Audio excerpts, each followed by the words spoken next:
이런 미국의 한 유명한 고등학교에 전교 1등을 하는 친구가 있었습니다. 이 친구의 목표는 대학교는 하버드 대학교에 가서 의예과에 들어가서 의사가 되는 게 꿈이었습니다.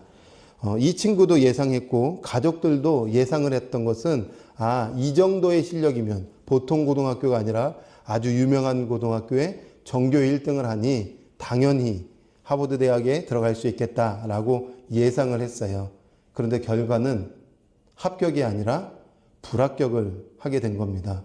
충격을 받게 된 거예요. 부모님들도 너무 당황스럽고 놀라웠던 거죠.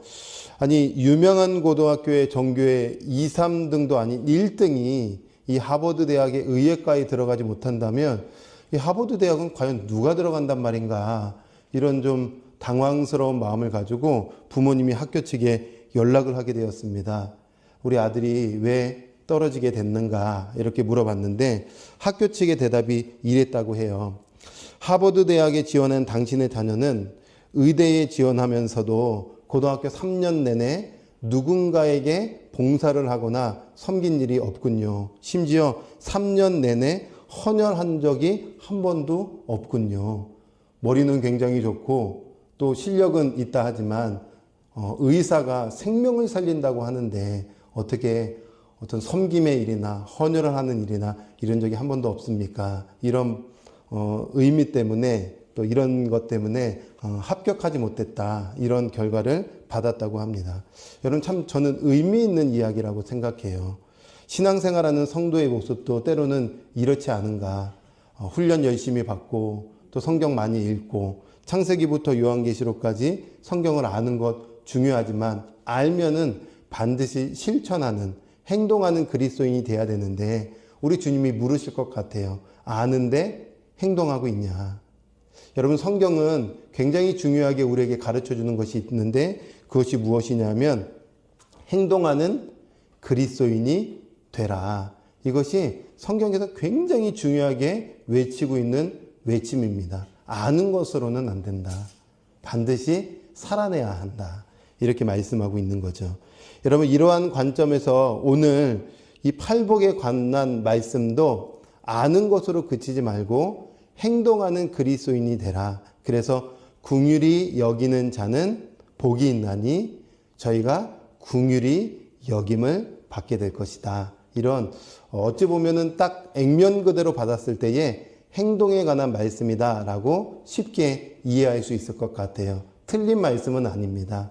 그래서 우리가 행동하는 그리스도인이 돼야 되겠다. 자, 그런데 오늘 이 말씀에서 우리는 세 가지 중요한 질문을 던질 수밖에 없습니다. 그 세 가지 중요한 질문이 뭐냐 하면 오늘 예수님께서 복에 대해서 말씀하시는데 긍휼에 대해서 말씀하시고 계세요.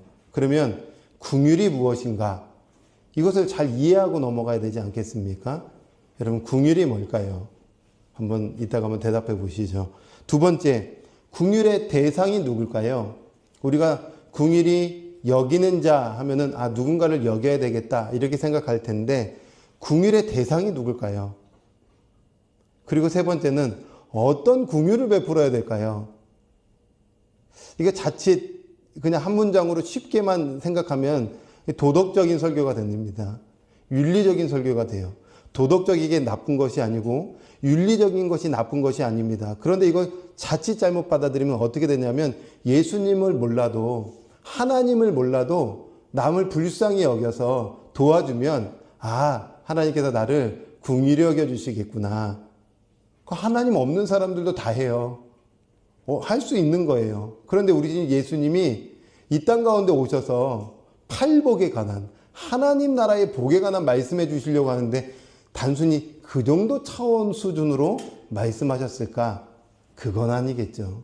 그래서 오늘 이 세 가지 질문을 같이 우리 함께 고민해보고 같이 한번 답을 찾아보고 같이 마음에 새기는 소중한 은혜의 말씀이 되었으면 좋겠습니다. 자, 먼저 긍휼이 뭘까요?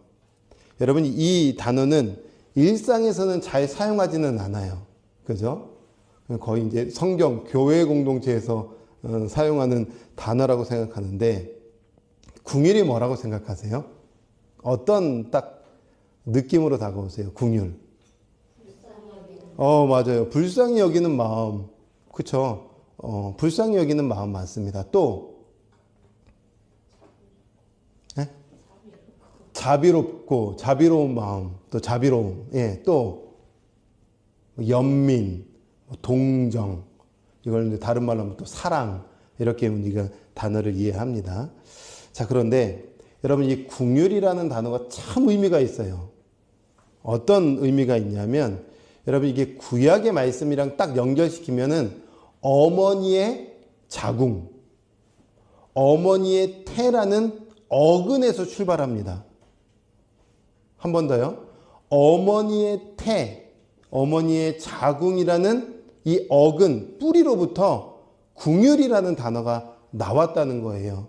그러면 긍휼은 뭐냐면 태 안에 자녀를 품고 있는 어미의 마음, 어미의 사랑, 이것이 긍휼입니다.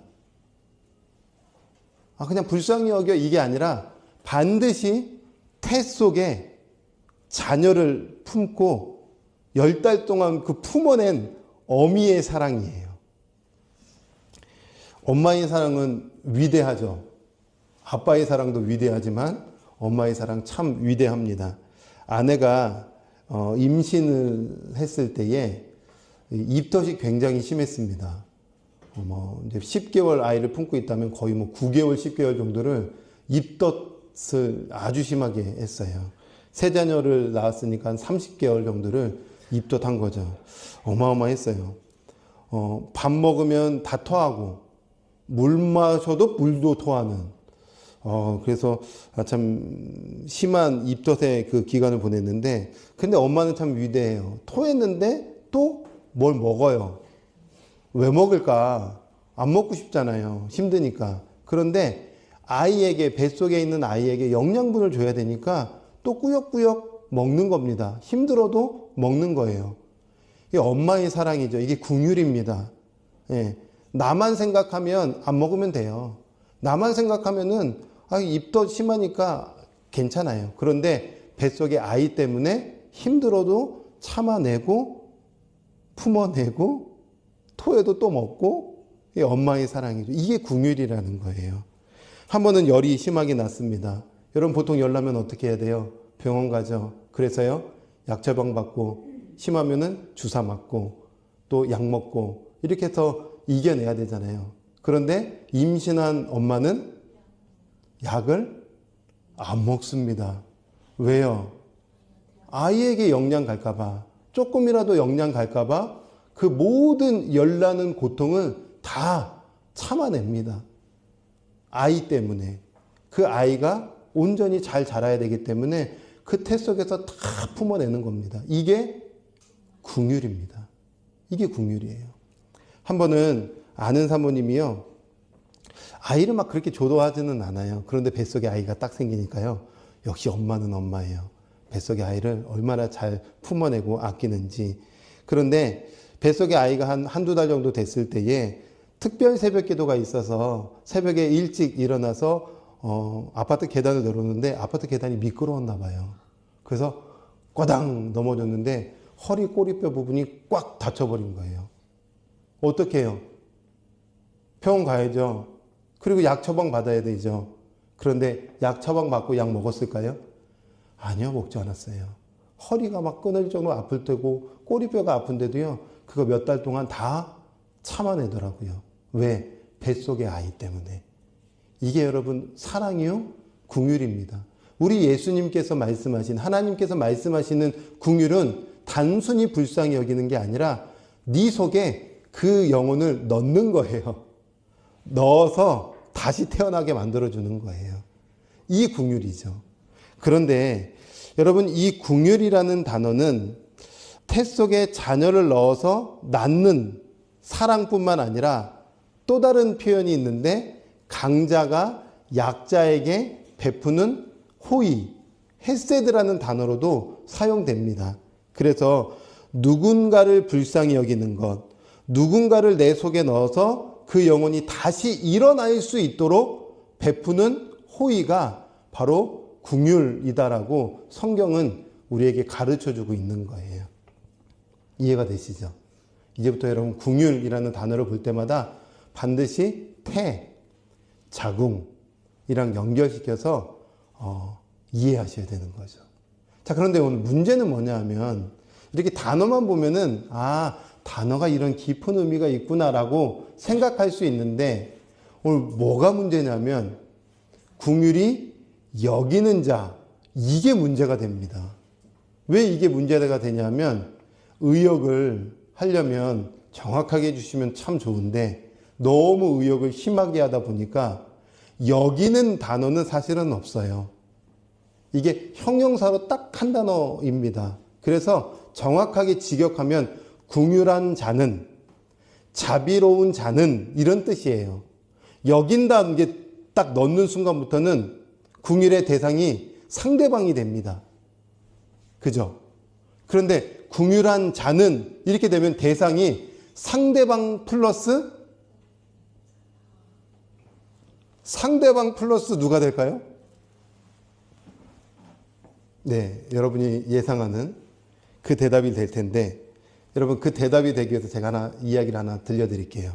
누가복음에 보면은 돌아온 탕자 이야기가 있어요. 혹시 아세요? 돌아온 탕자 이야기. 둘째 아들 이야기예요. 어느 날 아버지에게 이제 두 아들이 있었는데 둘째 아들이 아버지에게 이런 이야기를 하는 거예요. 아버지 이제 저에게 유산 줄 건데 좀 미리 좀 땡겨주세요. 그래서 유산을 아버지가 줍니다.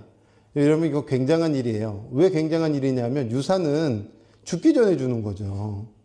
그런데 아버지 멀쩡히 살아 계시는데 유산 달라고 하면 아버지 죽으라는 얘기랑 똑같은 거잖아요.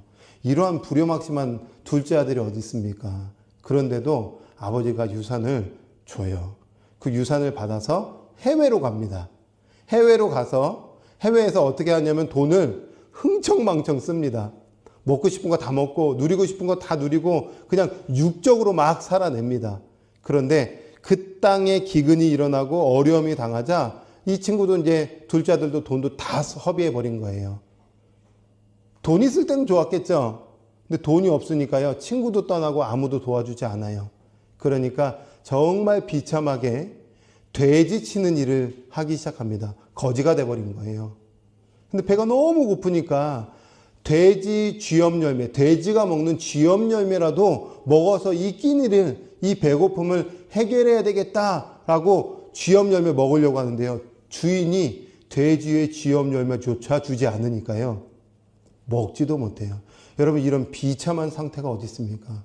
그러니까 둘째 아들은 완전히 거지 중에 상거지, 비참한 중에 상비참함으로 내려가 버린 거예요. 이때 둘째 아들이 깨닫고 이런 고백을 하는 거예요. 어떤 고백을 하냐면 누가복음 15장 17절에서 19절의 말씀을 보시면 이렇게 말씀하죠. 이에 스스로 돌이켜 이르되 내 아버지에게는 양식이 풍족한 일꾼이 얼마나 많은가. 나는 여기서 줄여 죽는구나. 내가 일어나 아버지께 가서 이르기를 아버지 내가 하늘과 아버지께 죄를 지었사오니 지금부터는 아버지의 아들이라 일컬음을 감당하지 못하겠나이다. 나를 품꾼의 하나로 보소서 하리라. 여러분 이 둘째 아들이 자기의 비참함을 보고 스스로 돌이켜 아버지께, 풍요로운 아버지께 돌아가기로 결심해요. 그래서 가죠. 동구박 과수원에서 아버지가 계속 보고 있는 겁니다. 둘째 아들이 언제 오나, 오늘 오나, 내일 오나. 왔어요. 봤어요. 그러자 냄새나. 야 저리 가라. 이랬을까요? 야 어떻게 넌 거지 상거지가 돼서 내한테 왔냐? 욕 엄청 먹었을까요? 아니에요. 아버지가 둘째 아들 보자마자 냄새나는 거지 냄새, 돼지 똥 냄새 나는 거 상관하지 않아요. 머리가 막 이상한 냄새 나는 거 상관하지 않아요. 냄새나서 피하지 않아요. 그냥 끌어안고 볼을 비벼대고 볼에 뽀뽀하고 안아주고 그리고 하인들에게 내 아들 왔다. 이제 이 아들 씻겨라. 다 목욕시켜주고 새 옷을 입혀주고 그리고 파티를 열어서 축제를 벌여줍니다. 궁율이 역임을 받게 된 겁니다. 야 너는 예전에도 아들이었지만 다시 비참한 상태로 와도 여전히 네 신분은 바뀌지 않아 하면서 아버지로부터 궁율이 역임을 받게 되었어요. 그러면 이 둘째 아들은 누군가를 긍휼히 여겨서 긍휼히 여김을 받게 됐을까요? 여러분, 여기에서 예수님께서 말씀하시는 긍휼한 자는 첫 번째 대상이 누굴까요? 자기 자신이에요. 예수님이 지금 하고 싶은 긍휼히 여기는 자는, 즉 긍휼한 자는 복이 있나니 너희가 긍휼히 여김을 받게 될 것이다. 우리가 그냥 도덕적으로 생각하면 나 누군가에게 불쌍히 여겨줘야지, 내가 있는 주머니에 돈을 베풀어줘야지, 먹을 걸 좀 나눠줘야지. 예, 좋죠. 그런데 이건 두 번째 대상이겠죠. 첫 번째가 해결돼야 두 번째가 해결되는 거예요. 첫 번째가 해결돼야 될 것은 누구냐 하면 긍휼의 대상이 첫 번째가 누구라고요? 자기 자신이에요. 내가 하나님 없이 비참한 상태구나. 내가 둘째 아들과 같이 완전히 거제와 같은 인생이구나. 풍요자로부터 풍요를 얻지 못하면 난 누군가에게 긍휼도 베풀 수 없는 비참한 상태구나. 이거 깨닫고 있냐고요.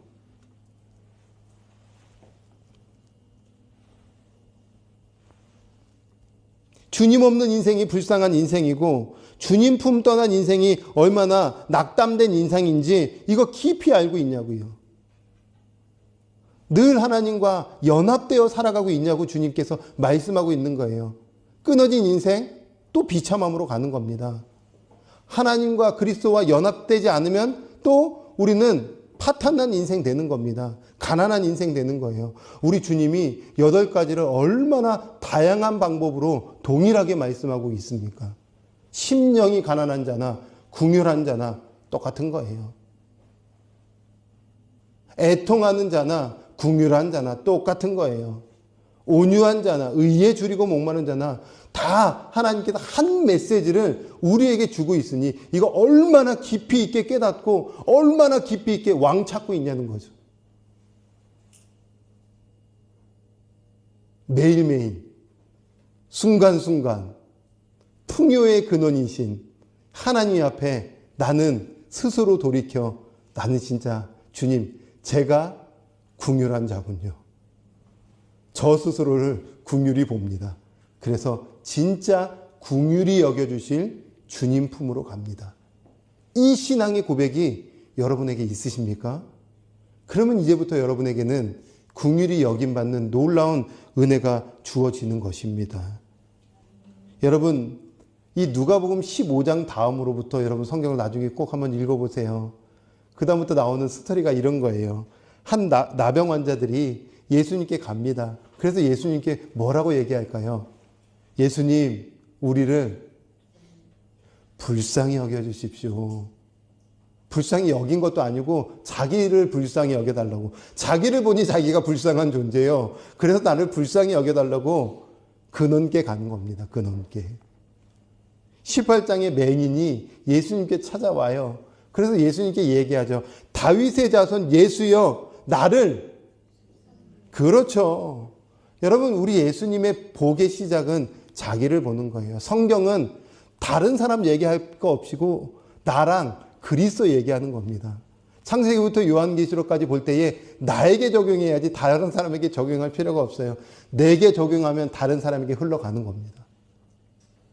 내가 주님 앞에 변화되면 사랑은 흘러가는 거예요. 사랑해라가 아니라 내가 주님 사랑 깊이 경험하면 사랑이 흘러가게 되죠. 내가 주님 앞에 얼마나 불쌍히 받은 존재인지를 깊이 누리고 경험하고 인식하면 누군가를 불쌍히 여기게 되는 겁니다.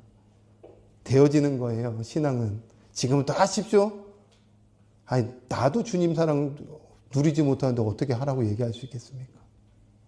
여러분, 우리 주님께서 오늘 이 진리의 말씀 우리에게 주고 있어요. 너 정말 긍휼히 여기는 네 영혼을 보고 있냐? 여러분, 우리가 주님께 돌아가는 은혜가 있기를 원합니다. 진정으로 주님 태 속으로 들어가서 긍휼, 주님의 사랑을 깊이 경험하는 저와 여러분이 되기를 주님의 이름으로 축원합니다. 그러면 다음이 되는 거예요. 다음. 오늘 말씀처럼 긍휼히 여기는 심령이 되는 겁니다. 자, 이제 문제는 또 다음 문제가 뭐냐 하면 어떤 긍휼을 베풀어야 될까요? 성경에서 긍휼을 베풀라고 할 때에 우리가 누구에게 무슨 긍휼을 베풀어야 될까요? 아버지에게서 떨어져 나온 자에게 아버지께 돌아가도록 소개하고 안내하고, 즉 복음을, 생명을 주는 긍휼, 생명을 주는 사랑. 맞습니다. 자, 그런데 마태복음 18장의 말씀에 굉장히 중요한 말씀을 우리에게 주고 있어요. 18장의 말씀에 보면은 어떤 말씀을 하냐면 용서할 줄 모르는 종의 이야기를 해줍니다. 용서할 줄 모르는 종 이야기. 이 얘기 알고 계시죠? 베드로가요, 예수님께 이런 질문하는 거예요. 예수님, 형제가 내게 죄를 지으면 제가 몇 번 용서해야 됩니까? 7번 용서하면 됩니까? 그러니까 예수님이 뭐라고 얘기할까요? 네, 7번씩 70번. 그러면 이제 한 490번 용서하면 되는구나. 이게 아니라 완전한, 온전한 사랑을 베풀어라. 이런 이야기를 해주면서 그 다음으로 이런 이야기를 들려주는 거예요. 잘 들어보세요. 천국은 마치 자기 종들과 빚을 결산하는 왕과 같은 곳인데, 왕이 결산을 시작하자 첫 번째 빚진 종의 빚을 탕감해 주려고 하는 스토리가 나오는 거예요. 근데 이 빚진 종이 처음부터 어마어마한 빚을 졌습니다. 1만 달란트 빚진 종이 왕에게 딱 선 거예요. 여러분, 1만 달란트는 오늘날로 얼마일까요?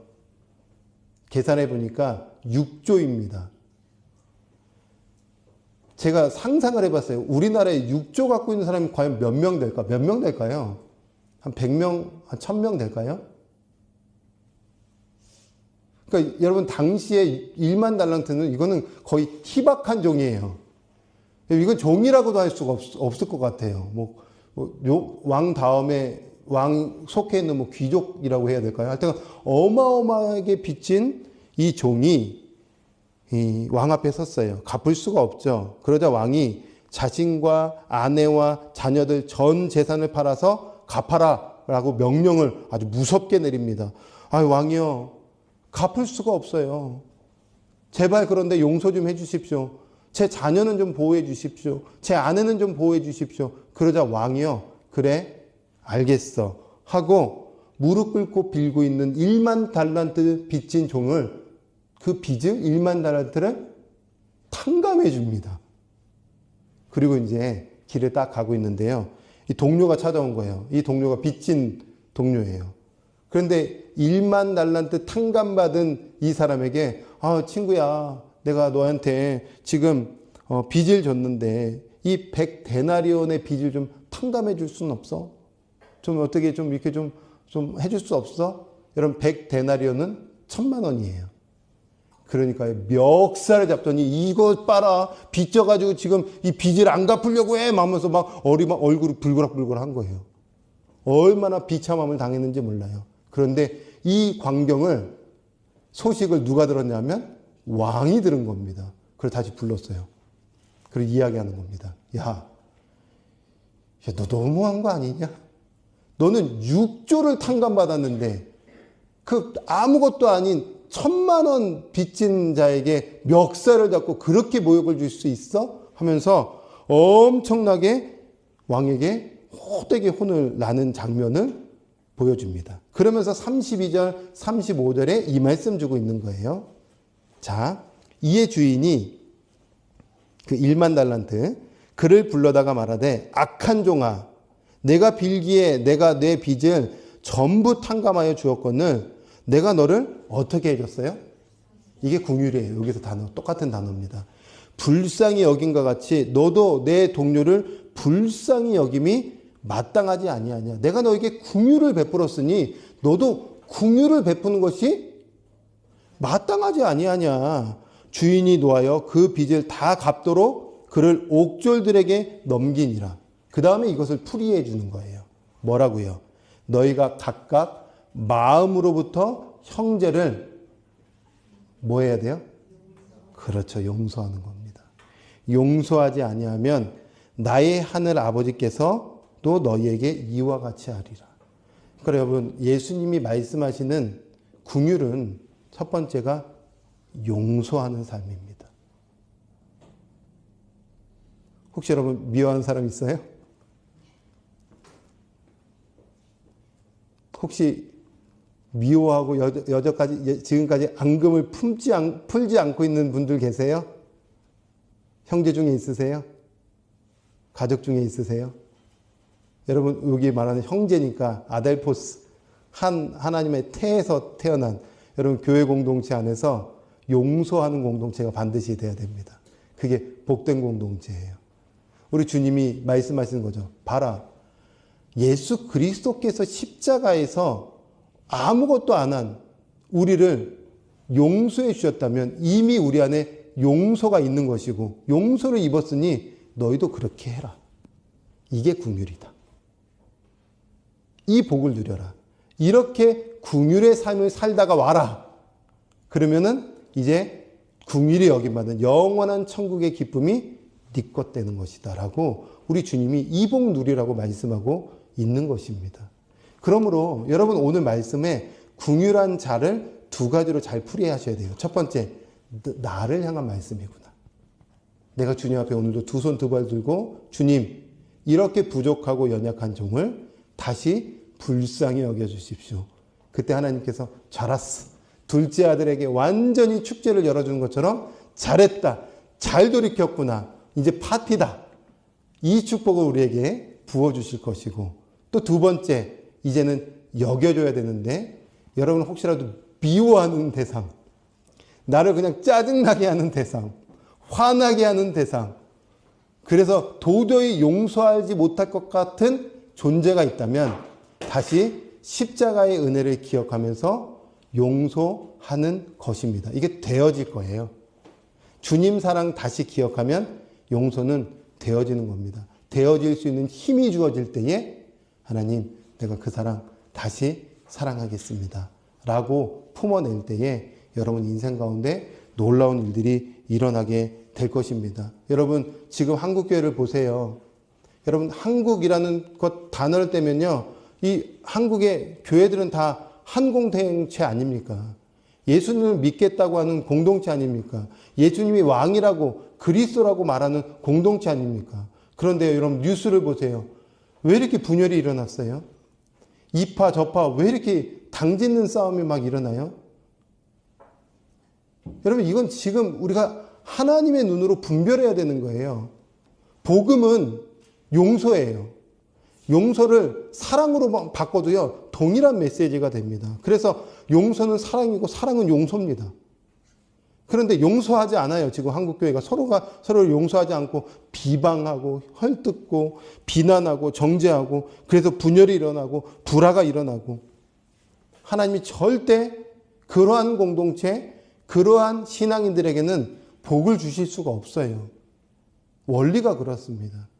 그래서 이 말씀 그대로 우리 교회를 딱 가지고 들어오면 세비순 공동체, 세비순 교회는 용서의 교회가 되라. 사랑의 교회가 되라. 말씀하고 있는 겁니다. 교회가 교회를 바라볼 때에 비난하지 마세요. 저기 왜 그래? 저기 공동체 왜 그래? 할 것 없습니다. 아직 무지하거나 아직 성경의 지식이 없거나 아직 용서하는 경험이 없어서 그런 겁니다. 그러면 이렇게 생각하면 돼요. 아, 지금은 어린아이 수준과 같은 교회구나. 성숙한 우리가 품어내면 되는 것이구나.